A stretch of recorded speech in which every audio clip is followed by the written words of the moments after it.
नमस्कार दोस्तों। अभी तक के भारतीय इतिहास में हम आधुनिक भारत का इतिहास देख रहे हैं, जिसमें हमने पिछले लेक्चर में सिख और अंग्रेज के बारे में बताया था, जिसमें हमने यह देखा कि सिख के कुल 10 अनुयायी हुए थे। ठीक है, सिख संप्रदाय में। और उसमें जो पहले थे वह गुरु नानक जी थे, जिन्होंने इसकी स्थापना की थी। ठीक है, ये इनका जन्म कहाँ हुआ था? पाकिस्तान, ननकाना में। ठीक है, उसके बाद दूसरे कौन थे, एक रफली हम आपको बता दें। इसके बाद अंगद हुए, जिन्हें एक नाम और से जाना जाता था, लहना। ठीक है, उसके बाद अमरदास। अमरदास इनकी क्या खासियत थी कि इन्होंने 22 गद्दी इनके द्वारा लाई गई। ठीक है, और इन्हीं की बेटी बीबी भानी को अकबर ने क्या किया था? 500 बीघा ज़मीन दी थी। तो इन्हीं के दामाद चौथे क्या हुए? रामदास जी, जिन्होंने अमृतसर शहर बसाया इसी 500 बीघा ज़मीन पर। फिर पांचवें महत्वपूर्ण थे जो अर्जुन देव जी थे। ठीक है, इनकी क्या थी कि इन्होंने आदि ग्रंथ की रचना की थी, इसे हमने देखा था। लेकिन एक इनमें जो महत्वपूर्ण है कि जहांगीर के द्वारा खुसरो की सहायता करने के लिए अर्जुन देव जी को जहांगीर मृत्यु कर देता है इनका। उसके बाद छठे हरगोविंद जी, ये लड़ाकू टाइप के थे, इन्हें हमने बताया था, हरगोविंद जी हुए। फिर दो अनुयायी थे जिनका बहुत कम रहा, सातवें हरराय और आठवें हरकिशन। हरकिशन जी के बारे में हमने बताया था कि इनकी मृत्यु चेचक से हो गई थी। फिर नौवें हरगोविंद जी के ही पुत्र थे, वह कौन थे? तेग बहादुर। ठीक है, इनसे जो महत्वपूर्ण क्या थी कि इन्हें इनके लिए उत्तराधिकार कर इनको पद पे आने के लिए इनको युद्ध करना पड़ा था। दूसरी बात, तेग बहादुर जी को भी मुगल शासक औरंगजेब, अंतिम मुगल शासक औरंगजेब के द्वारा मुस्लिम संप्रदाय न अपनाने की वजह से फांसी की सजा दी गई थी। तो जहांगीर ने अर्जुन देव को और औरंगजेब ने तेग बहादुर को मृत्यु के घाट उतार दिया था। ठीक है, फिर अंतिम जो थे वो कौन थे? गुरु गोविंद सिंह जी, 10वें गुरु। और इन्होंने ही क्या किया था? 1699 में खालसा पंथ की स्थापना की थी, ये हमने देखा था। और इन्होंने 5 क, जिसमें कंघी, कड़ा, केस, ठीक है, इस पर हमने बात की थी, इस ये लाए थे। इनको भी नांदेड़ में पठानों ने इनकी भी मृत्यु कर दी थी। और इसी समय गुरु गोविंद सिंह ने कहा था कि अब उसे कोई गुरु पद धारण नहीं करेगा। तो इसके बाद हमने देखा था कि बंदा बहादुर आया था। तो बंदा बहादुर हमने देखा कि बंदा बहादुर के मृत्यु फर्रुखसियर, मुगल उत्तर मुगल कालीन का तीसरा शासक, जिसे फर्रुखसियर को हम क्या बोलते हैं और नाम से? घृणित कायर के नाम से भी जानते थे। ठीक है, घृणित कायर। इसने क्या किया था कि इनकी घृणित कायर ने क्या किया था कि इनका मतलब कि बंदा बहादुर जी को फांसी दी थी। फिर रणजीत सिंह के बारे में हमने देखा था। ठीक है, रणजीत सिंह, इसने क्या किया था? 2 राजधानी बनाई थी, एक लाहौर राजनीतिक और एक अमृतसर जो कि धार्मिक राजधानी बनाई थी। ठीक है, जहान शाह से इसका युद्ध होता है और फिर जहान शाह वापस जा रहा था तो चिनाब नदी में उसकी तोपें गिर जाती हैं, 12 तोपें। जब उसको वह रणजीत सिंह उनको वापस कर देते हैं तो वह उसी से खुश होकर जो है इन्हें लाहौर का क्षेत्र दे देते हैं। ठीक है, तो यहाँ तक की बातें हो गई थी। अब हम आगे बढ़ेंगे रणजीत सिंह से आगे। अब कुछ संधियाँ महत्वपूर्ण हैं, आइए इस पर हम देख लेते हैं। तो जो पहली संधि है इस समय की, वह है अमृतसर की संधि। ठीक है, यह कब हुई थी? 1809 में। इस अमृतसर संधि का तात्कालिक कारण क्या था? भारत से बाहर फ्रांस और रूस के बीच 1807 में तिलसित की संधि का होना था। इसका कारण यही था। इस तिलसित की संधि की विशेषता क्या थी कि रूस और फ्रांस दोनों मिलकर भारत पर जमीन मांगने के जरिए आक्रमण करने वाले थे। ठीक है, जमीनी मार्ग से रूस और फ्रांस दोनों। क्योंकि उस समय अंग्रेजों ने प्लासी की लड़ाई कब लड़ी गई? 1757 में। किसने लड़ा? सिराजुद्दौला ने। रॉबर्ट क्लाइव, आपने पढ़ा होगा, उस समय वायसराय था रॉबर्ट क्लाइव। और मीर जाफ़र ने धोखा दिया था। उसके बाद मीर जाफ़र को रॉबर्ट क्लाइव ने गद्दी पर बिठाया था, इसीलिए मीर जाफ़र को रॉबर्ट क्लाइव का गधा भी कहा जाता है। ठीक है, तो ये प्लासी का युद्ध आपको हो गया। फिर बक्सर का युद्ध, ये कब लड़ा गया? 1764 ईस्वी में। ठीक है। 3 लोगों ने मिलकर अंग्रेजों से लड़ा, ठीक है, मीर कासिम, सुआउद्दौला और इन लोगों मुगल शासक। तो इन तीनों की सामूहिक सेना हार जाती है। फिर इलाहाबाद की संधि होती है। बक्सर के युद्ध के बाद इलाहाबाद की संधि 1765 में होती है। पहली संधि मुगलों से होती है, दूसरी संधि अवध के नवाब से होती है, ठीक है। की लड़ाई और आंग्ला मैसूर, 4 महत्वपूर्ण आंग्ला मैसूर हैं, आप जान ही रहे होंगे चारों आंग्ला मैसूर युद्ध, ठीक है। तो प्रथम मैसूर युद्ध में हैदर अली जीत जाता है, ठीक है, मतलब जीतता क्या है, बराबर की कंडीशन हो जाती है, तो दोनों सेनाएं बराबर हो जाती है, वापस हो जाती है। द्वितीय आंग्ला मैसूर युद्ध 1767 के बीच लड़ी गई। तो उसमें क्या होता है कि इसमें हैदर अली की मृत्यु हो जाती है, और हैदर अली ने ही डिंडी गुल में क्या किया था, कारखाने डाले थे डिंडी गुल में फ्रांस के सहयोग से, ठीक है, हथियार के कारखाने खोले थे। तृतीय आंग्ला मैसूर युद्ध कौन लड़ता है, इनका बेटा तात्या टोपे लड़ता है, ठीक है। ओ सॉरी, तात्या टोपे कह रहे हैं, टीपू सुल्तान, सॉरी, टीपू सुल्तान, इनका पुत्र टीपू सुल्तान लड़ता है तीसरा युद्ध, उसकी हार होती है, ठीक है। और सेकेंड युद्ध में कौन था, वारेन हेस्टिंग थे उस समय, जो वायसराय थे। थर्ड में तृतीय आंग्ला मैसूर में कौन था, लॉर्ड कॉर्नवालिस थे, ठीक है। और जो अंतिम आंग्ला मैसूर युद्ध होता है उसमें टीपू सुल्तान की भी मृत्यु हो जाती है, और उस समय कौन रहता है, वेलेजली, जो कि क्या किस लिए वेलेजली प्रसिद्ध है, सहायक संधि के लिए, ठीक है। तो यहाँ बातें आ गई, तो हम एक रफली आपको बता दिए, बाकी आगे जब लेक्चर होगा तो उसमें बताया जाएगा। भारत के काफ़ी बड़े क्षेत्रों पर अधिकार कर लिया गया था तथा वे रूस और फ्रांस के इस आक्रमण को लेकर चिंतित थे। तो इन सब चीज़ों को तो प्लासी, बक्सर और आंग्ला मैसूर युद्ध पढ़ाया जा चुका है, आपको याद होगा, यहाँ तो आपको फिर से रिकॉल करा दिया है एक जल्दी से, ठीक है, याद आना चाहिए, ये सब महत्वपूर्ण है, भूलना नहीं चाहिए।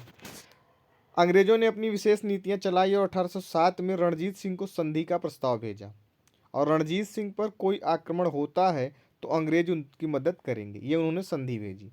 और अंग्रेजों पर कोई आक्रमण होता है तो रणजीत सिंह उनकी मदद करेंगे, किसके खिलाफ, रूस और फ्रांसीसियों के खिलाफ। इसके साथ साथ सतलज नदी के पश्चिम क्षेत्रों पर रणजीत सिंह का शासन रहेगा, और सतलज नदी के पूर्वी क्षेत्रों पर अंग्रेजी ईस्ट इंडिया कंपनी का नियंत्रण रहेगा। ये अंग्रेजों ने संधि की। रणजीत सिंह ने अंग्रेजों के इस संधि प्रस्ताव को स्वीकार करने के लिए इन्होंने भी 2 शर्त रखी। वो क्या थी कि जब भी अफगानों और सिखों में लड़ाई होती है तो वह अंग्रेज क्या होंगे कि उसमें दखलंदाजी नहीं करेंगे, और दूसरा कि सतलज नदी का मालवा क्षेत्र राणा रणजीत सिंह को ही मानना होगा, ठीक है, ये इन्होंने रखा, ठीक है। फिर आंग्ला और सिख युद्ध होता है, अमृतसर की संधि 1809 में हमने देखा। 1807 जब रणजीत सिंह की ये शर्तें अंग्रेज नहीं मानते, लेकिन अंग्रेजों ने क्या किया, इनकी दी गई शर्तों को नहीं माना, फिर दोनों पक्षों में यह संधि नहीं हो पाती। जो अंग्रेजों ने पक्ष रखा था वो पक्ष नहीं हो पाता, दोनों लोग इस संधि पे नहीं होते। तो इसके 1 वर्ष बाद यानी 1808 में ही अमृतसर की संधि 1807 में, और उसके 1 वर्ष बाद 1808 में रणजीत सिंह मालवा पर अधिकार करने की कोशिश करते हैं, जिसमें अंग्रेज उन्हें सफल नहीं होने देते, ठीक है। फिर 1809 में अंग्रेज और रणजीत सिंह के बीच अमृतसर की संधि होती है। इस संधि में यह तय किया जाता है कि सतलज नदी के पश्चिमी क्षेत्रों पर रणजीत सिंह का शासन रहेगा, और सतलज नदी के पूर्वी क्षेत्र पर वही जो उन्होंने बात कही थी वो इन्होंने मनवा ली। इस संधि का जो था वह चार्ल्स मैटकाफ ने अंग्रेजी ईस्ट कंपनी की तरफ से नेतृत्व किया था। अमृतसर की संधि के समय चार्ल्स मैटकाफ। अब रणजीत सिंह के बाद इनके वंशजों के बारे में देखते हैं। 1839 में रणजीत सिंह की मृत्यु हो जाती है, और रणजीत सिंह की मृत्यु के बाद उनके जो वंशज आते हैं वे ज़्यादा कुशल शासक के रूप में नहीं शासन कर पाते, और बहुत कम समय के लिए ही वह शासन करते हैं। कौन कौन से थे, एक थे खड़क सिंह, एक नौनिहाल सिंह, चंद कौर, शेर सिंह और दिलीप सिंह, ठीक है, ये महत्वपूर्ण इनके वंशज रहे हैं। अब आंग्ला सिख युद्ध देखिए, रणजीत सिंह की मृत्यु के बाद 4 से 5 वर्ष के भीतर इतने सारे शासक आते जाते रहते हैं, वही जो 5-6 आपने ऊपर देखा। बाद में रणजीत सिंह के वंशजों में दिलीप सिंह जो लास्ट में था 1843 में राजा बनकर आता है, परंतु जब वे शासक बनते थे तब उनकी आयु, जब दिलीप सिंह शासक बना था तो उसकी आयु बहुत कम थी, और वो कितने वर्ष का था? 5 वर्ष का। ऐसे ही कम आयु में अकबर भी शासक बना था, कम मतलब 5 वर्ष नहीं, लेकिन कम एज में शासन बना था। तो वह दूसरे के अधीन था, फिर पेटीकोट सरकार रही उनकी माता जी के साथ, ठीक है। तो अकबर भी बहुत कम समय में राजा बना था। अल्पवयस्क के शासक के रूप में इन्हें राजा बनाया गया, दिलीप सिंह को। और दिलीप सिंह कम आयु की वजह से महारानी जिंदल उनकी संरक्षिका के रूप में उनकी शासन व्यवस्था संभालती हैं, और इस प्रकार सिख साम्राज्य का शासन चलता रहता है। कौन? महारानी जिंदल। इन सभी घटनाओं के बीच अंग्रेजी गवर्नर लॉर्ड डलहौजी, आप इसका पढ़ेंगे कार्यकाल, व्यक्त का सिद्धांत, हड़प नीति या व्यक्त का सिद्धांत इन्हीं का है, लॉर्ड डलहौजी का। सतारा, जैतपुर, संबलपुर, ये सब उसी क्रम में इन्होंने अधीन कर लिया था, और इन्होंने अवध पर कुशासन का आरोप लगा दिया था 1843 के अधीन, मतलब सॉरी, अवध पर कुशासन के शासन लगा के इन्होंने हड़प लिया था। इसी क्रम में सिख और अंग्रेजों, ईस्ट इंडिया कंपनी के बीच 2 आंग्ल सिख युद्ध हुए। आइए उनको देख लेते हैं कौन कौन। प्रथम आंग्ल सिख युद्ध 1845 से 46 के बीच, ठीक है। इस क्रम में अंग्रेजों ने पहले ही भारत के दूसरे ज़्यादातर क्षेत्रों पर कब्जा कर लिया था, जिसके बाद वे सिख साम्राज्य या लाहौर साम्राज्य, क्योंकि सिख सतलज नदी के पश्चिम में लाहौर क्षेत्र पर ही शासन कर रहे थे, उस क्षेत्र पर भी अधिकार अपना यह चाहते थे। कौन? आंग्ला, जो उन्होंने दिया था, याद रखिएगा, जो संधि के तरीके। तो उस समय अंग्रेजी गवर्नर कौन था? जनरल लॉर्ड हार्डिंग, याद रखिएगा। प्रथम आंग्ल सिख युद्ध में कौन था? Lord Hardinge. इससे काल भी याद रहेगा कौन था, और कभी गवर्नर का पूछेगा तो वो भी बता ले जाएंगे। अंग्रेजी कंपनी ने 1845 में सतलज नदी की सीमा पर बहुत संख्या में अंग्रेजी सिपाहियों को भेजना इन्होंने शुरू कर दिया। शुरू से इनकी यही आदत रही है। सिख साम्राज्य या लाहौर साम्राज्य ऐसी स्थिति को देख रहे थे, और वे इस बात से चिंतित थे कि कहीं अंग्रेजी कंपनी उनके ऊपर आक्रमण न कर दे। अब इसी क्रम में कुछ सिख सिपाहियों ने सतलज नदी को पार कर दिया, और वे सतलज नदी के पूर्वी भाग में आ गए। सिख भी, क्योंकि उनके ऊपर जाना की उन्होंने यह सोचा कि 1809 की अमृत संधि के हिसाब से सतलज नदी का पश्चिमी क्षेत्र सिखों का और पूर्वी क्षेत्र कहाँ है? अंग्रेजों का। और जिसके बाद अंग्रेजों ने इसे अमृतसर संधि का उल्लंघन माना, और इसके कारण सिखों और अंग्रेजों के बीच प्रथम आंग्ल सिख युद्ध हुआ। अंग्रेज जब इधर भेजने लगे पश्चिम बॉर्डर पे अपनी सेनाएं, तो सिखों को ये लगा कि ये इधर आ रहे हैं तो हम भी उधर जाते हैं। तो संधि में इनको पश्चिम का क्षेत्र सिखों को मिला था, लेकिन ये पूरब चले जाते हैं, तो अंग्रेज इसे इसका अपनी अमृतसर संधि का उल्लंघन मानते हैं। इस प्रथम आंग्ल सिख युद्ध में सिखों की तरफ से 50,000 सैनिक ने भाग लिया था, और अंग्रेजों की तरफ से 20,000 से 30,000 सैनिकों ने भाग लिया था, ठीक है। इस युद्ध में सिखों की सेना का नेतृत्व किसने किया था? लाल सिंह और तेजा सिंह, याद रखिएगा, लाल सिंह और तेजा सिंह प्रथम आंग्ल सिख युद्ध में। ये दोनों सिख सेनापति ज़्यादा सक्षम नहीं थे, और इनके साथ साथ इन दोनों सिख सेनापतियों ने अंग्रेजों के साथ हाथ मिला लिया था, ठीक है। इन कारणों की वजह से अंग्रेजों को इस युद्ध में विजय प्राप्त हुई, और सिखों को हार का सामना करना पड़ा था। हमेशा घर का बेदी लंका ढाए का हाल हमेशा रहा है, तो वहाँ यहाँ भी वही हुआ आंग्ल सिख युद्ध में। अब लाहौर की संधि 1846 में होती है, ठीक है। अंग्रेजों की विजय के साथ जब इस प्रथम आंग्ल सिख युद्ध का अंत होता है, तो फिर लाहौर की संधि होती है। और इस संधि क्या होती है कि सिखों और अंग्रेजों के बीच जो यह संधि हुई, उसमें क्या शर्त रखी गई कि अंग्रेजों ने दिलीप सिंह को राजा बनाए रखा, मतलब हारे तो, लेकिन दिलीप सिंह को इन्होंने राजा बना दिया। और महारानी जिंदल जो दिलीप सिंह की संरक्षिका थी, उनको भी उसी पद पर बनाए रखा।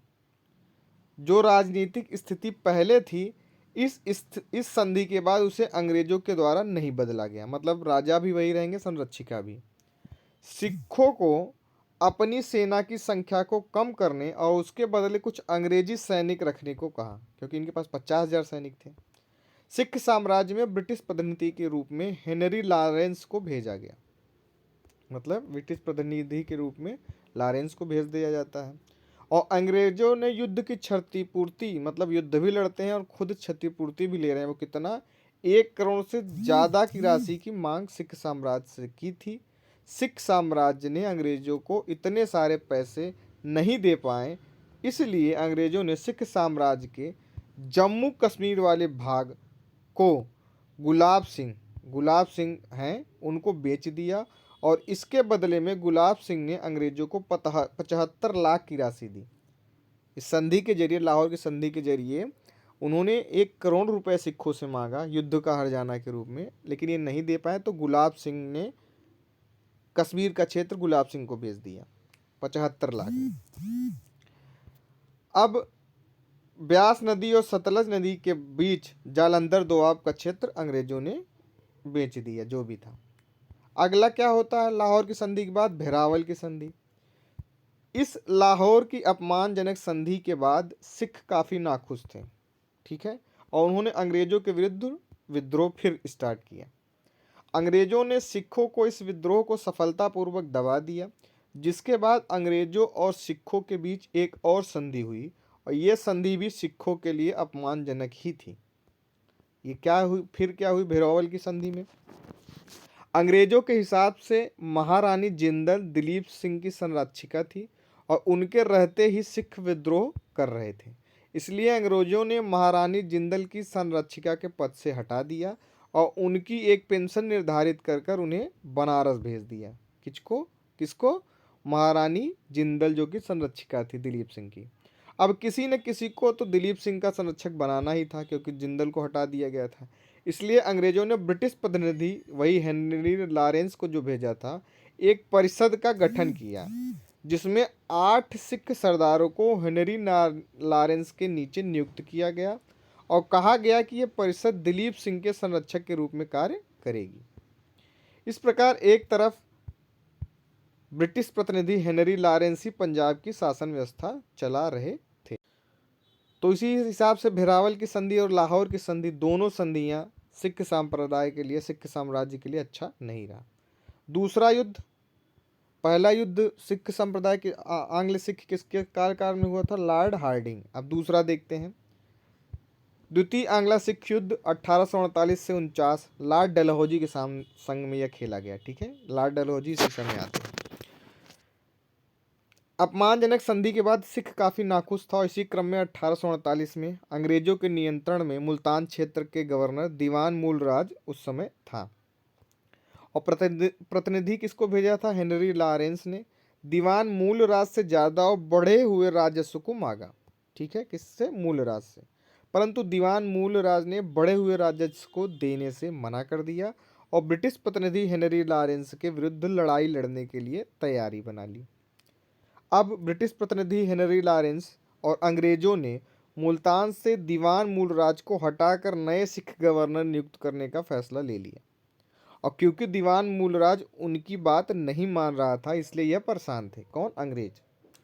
मुल्तान की प्रजा ने अंग्रेजों के इस फैसले को नहीं माना और वहाँ की प्रजा दीवान मूलराज के साथ खड़ी हो गई और उसकी सहयोग करने में वह लग गए। मतलब सिख एक ऐसा समुदाय मान सकते हैं आप कि जो युद्ध के लिए हमेशा तैयार, मरने कटने और देश का गौरव बढ़ाने में, मेरे हिसाब से, मेरा ओपिनियन है, गलत भी हो सकता है, ये सबसे आगे रहते हैं। आप किसी भी आर्मी में देखिए या कोई भी भला काम देखिए, सिख हमेशा आगे रहते हैं। मैं इनको पसंद करता हूँ, ये मेरे ओपिनियन के हिसाब से। इस क्रम में अंग्रेजों ने मुल्तान में एक नए सिख गवर्नर को 2 ब्रिटिश अफसरों के साथ भेजा, जिनका नाम लेफ्टिनेंट प्रैक्टिक वेंस एग्न्यू और लेफ्टिनेंट एडरसन था, ठीक है। मुल्तान की प्रजा द्वारा इन दोनों ब्रिटिश अफसरों को जान से मार दिया जाता है। इतने गुस्साए हुए थे, इन लोगों से खुन्नस खाए हुए थे, तो इन्होंने इनको मृत्यु के घाट उतार दिया। इसके साथ कुछ सिपाही भी दीवान मूलराज के साथ जुड़ जाते हैं और अंग्रेजों के विरुद्ध फिर से एक विद्रोह छिड़ जाता है, द्वितीय आंग्ला सिख।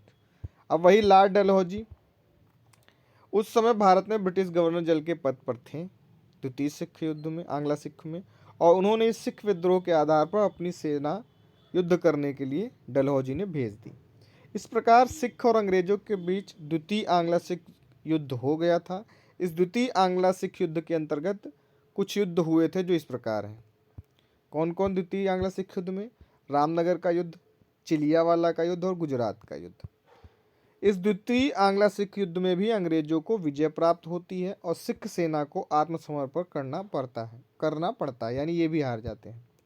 इस युद्ध के बाद पूर्ण पंजाब को अंग्रेजों द्वारा अपने अधिकार क्षेत्र में मिला लिया जाता है और पंजाब की शासन व्यवस्था संभालने के लिए 3 सदस्यीय बोर्ड का यह गठन कर देते हैं अंग्रेज। बाद में 1853 में इन 3 सदस्यीय बोर्ड को समाप्त भी कर दिया जाता है, जिसके बदले एक चीफ कमिश्नर वहां नियुक्त कर दिया जाता है।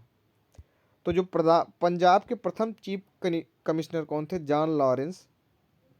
और ये ब्रिटिश प्रतिनिधि हेनरी लॉरेंस के क्या थे? भाई। जो ब्रिटिश प्रतिनिधि उन्होंने प्रथम आंग्ल सिख युद्ध के बाद भेजा था लाहौर संधि में। इस द्वितीय आंग्ल सिख युद्ध के बाद दिलीप सिंह को भी अंग्रेजों द्वारा 50,000 की पेंशन के साथ ब्रिटेन में पढ़ाई के लिए भेज दिया जाता है। ठीक है।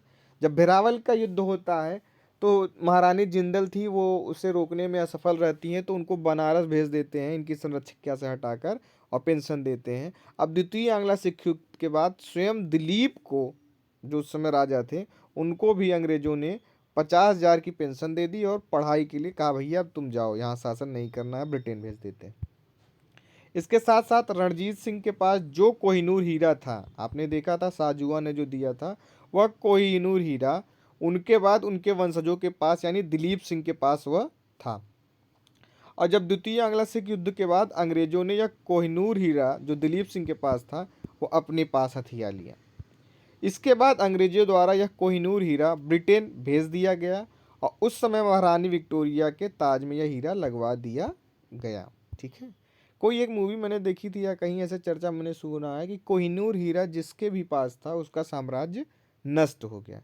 मुस्लिमों के पास था या जो मुगल में था उनका साम्राज्य खत्म हुआ, उन्होंने सिख को दिया रणजीत सिंह को, उनका भी साम्राज्य खत्म हो गया, और उसके बाद जब इन्होंने अंग्रेजों को दिया तो अंततोगत्वा अंग्रेजों का भी भारत से साम्राज्य खत्म हो जाता है। और अभी भी ब्रिटेन में यह महारानी विक्टोरिया के पास था। तो आज भी देखिए तो स्थिति ब्रिटेन की बहुत अच्छी नहीं है। ऋषि सुनक जी को प्रधानमंत्री बनाया गया है, लेकिन वहाँ काफ़ी देख रहे हैं कि वहाँ आर्थिक तंगी एक अच्छे लेवल पर है कि वहाँ के प्रधानमंत्री ने इस्तीफा देकर फिर से ऋषि सुनक जी को ब्रिटेन का सत्ता उनके हाथ में आ गई। महारानी विक्टोरिया के बाद उनके बाद की महारानियों के पास यह कोहिनूर हीरा था। ठीक है। चार्ल्स तृतीय अब वहाँ के राजा भी हो गए हैं, ये आपने पढ़ा होगा, अभी करंट है ये। वहाँ की महारानी का देहांत हो गया। समय के साथ साथ इस कोहिनूर हीरो को काट काट कर इसको और अच्छे रूप में बना दिया गया। इस हीरे का वजन कितना है? 38 ग्राम का था। अब यह हीरा 21 ग्राम, बताइए। 17 ग्राम, 1 ग्राम हीरा कितना महंगा होगा? 17 ग्राम कटनी छटनी में कर दिए, वह बेच रहे होंगे। ब्रिटेन वाले हमेशा से लूटे रहे थे, भिखारी को हम मानते हैं ब्रिटेन को। भारत को लूट कर राजा बनने से अच्छा तो भिखारी ही थे वो, हम ही को लूट के हम ही हमारे ऊपर शासन कर रहे थे। हम लोग भी मूर्खी थे, आप ही देखिए पूरी हिस्ट्री में आप देखेंगे तो भारत मूर्खता ही पे था। अब आधुनिक में कुछ चीज़ें हम लोग अक्षय में गला तराशी, वो आज भी बना हुआ है। आप आपस में ही मार काट करते रहते हैं, बगल वाला फ़ायदा उठाता है। आप वो चीज़ें आज भी विद्यमान है। आप अपने भाई बहन से लड़ाई करते हैं, तीसरा आग लगाता है, उसमें होता है। पड़ोसी आग लगाता है, परिवार में लड़ाई होती है। पड़ोसी जिला आग लगाता है तो पाकिस्तान देख ही रहे हैं किस तरीके, मतलब हर जगह अभी भी वो विद्यमान है और ये बना भी रहेगा कोई, क्योंकि जितने भी आ रहे हैं वही कैटेगरी के सब बनते चले जा रहे हैं। वर्तमान समय में jewel house tower of London में इस कोहिनूर हीरो को रखा गया है। अब बात करते हैं रणजीत सिंह के पास यह कोहिनूर हीरा आया कहाँ से था। वही बात वो मैंने ऊपर बताया था, फिर यहाँ डिटेल में है कि 1739 में जब नादिर शाह के द्वारा भारत पर आक्रमण करके मुगलों से यह कोहिनूर हीरा लूट कर वापस ईरान ले जाया गया था, तो इसकी मृत्यु के बाद उसके वंशजों के उत्तराधिकार के लिए संघर्ष शुरू हो गया था कोहिनूर हीरा के लिए। नादिर शाह कब आया था? मोहम्मद शाह जिसे क्या बोलते हैं, रंगीला, उसके समय में ही नादिर शाह का आक्रमण होता है, याद रखिएगा। और मोहम्मद शाह के ही समय में स्वतंत्र राज्य का उदय भी होता है, रंगीला उसको कहते हैं। तब किसी उत्तराधिकारी ने अपनी सहायता के लिए हीरा 1751 में अफगानिस्तान के शासक अहमद शाह दुर्रानी को दे दिया। यही पानीपत का तृतीय युद्ध। और अहमद शाह दुर्रानी की मृत्यु के बाद उसके पोते वही शाहजूआ या शुजा शाह दुर्रानी यही शाहजहां ने यह हीरा 1813 में किसको दे दिया? रणजीत सिंह को, क्योंकि रणजीत सिंह ने इसको गद्दी पर बिठाया था। और रणजीत सिंह के बाद यह कोहिनूर हीरा अंग्रेजों के पास कैसे चला गया, इसके बारे में हमें अभी ऊपर चर्चा देखा, अभी हमने किस तरीके से उस पर चर्चा हुई है। अच्छा बनाया नोट्स भाई, ये सब भी मेंशन कर दिए हैं। इस प्रकार सिख साम्राज्य भी अंग्रेजों के अधिकार क्षेत्र के अंतर्गत आ गया था। ठीक है, इस तरीके से आपका संपूर्ण सिख साम्राज्य, दोनों युद्ध, कार्यकाल, सब हमने विस्तृत रूप से अध्ययन किया। अब आशा करते हैं कि सिख साम्राज्य, रणजीत सिंह, बंदा बहादुर या जितने भी अनुयायी थे उन सब से, या आंग्ला सिख युद्ध जो भी हुए, जितनी लाहौर की संधि, बहरावल की संधि, ये कोई डाटा आपको भूलेगा नहीं, और इससे संबंधित कोई भी क्वेश्चन आपके एग्ज़ाम हॉल में छूटेगा नहीं। ठीक है, यह ग्रुप आपको विधिवत तैयारी कराने के लिए बनाया गया है कि इन फ्यूचर कभी भी हिस्ट्री से आपकी चीज़ें छूटे ना। बहुत लंबी वीडियो इसीलिए नहीं बनाई जाती है कि आप पैनिक ना हो। 25-30 मिनट की वीडियो रहती है। अभी देखिए इस वीडियो में ख़त्म हो गया ये, मतलब पूरा 40 मिनट या 50 मिनट में आपका ये पूरा ख़त्म हो गया, समय भी कम लगा।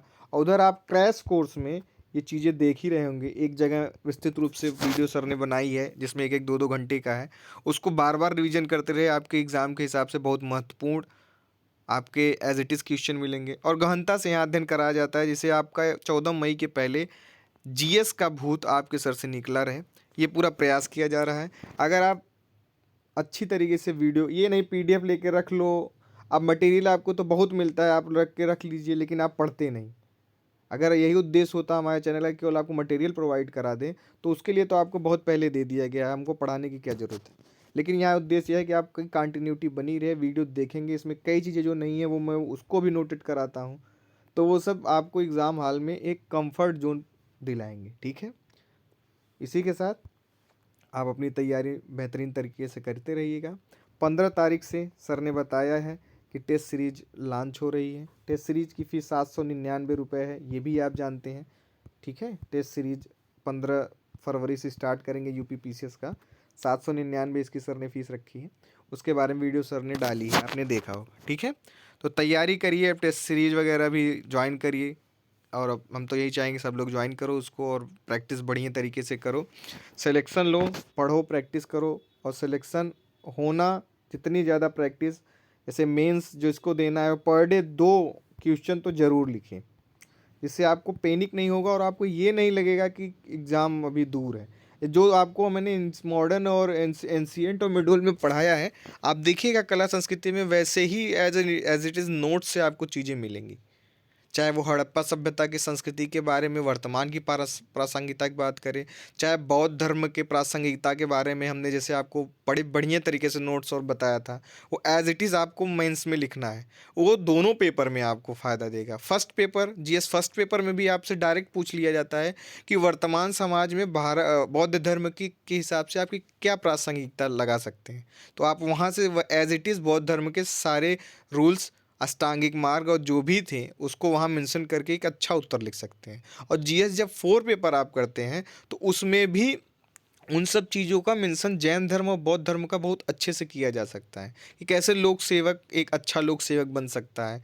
ठीक है, किस तरीके से सत्यनिष्ठा और वस्तुनिष्ठता, ये सब चीज़ें मेंशन, आप जितने ज़्यादा वर्सेटाइल रहेंगे उतने अच्छे लिखेंगे और अच्छा मार्क्स गेन करेंगे।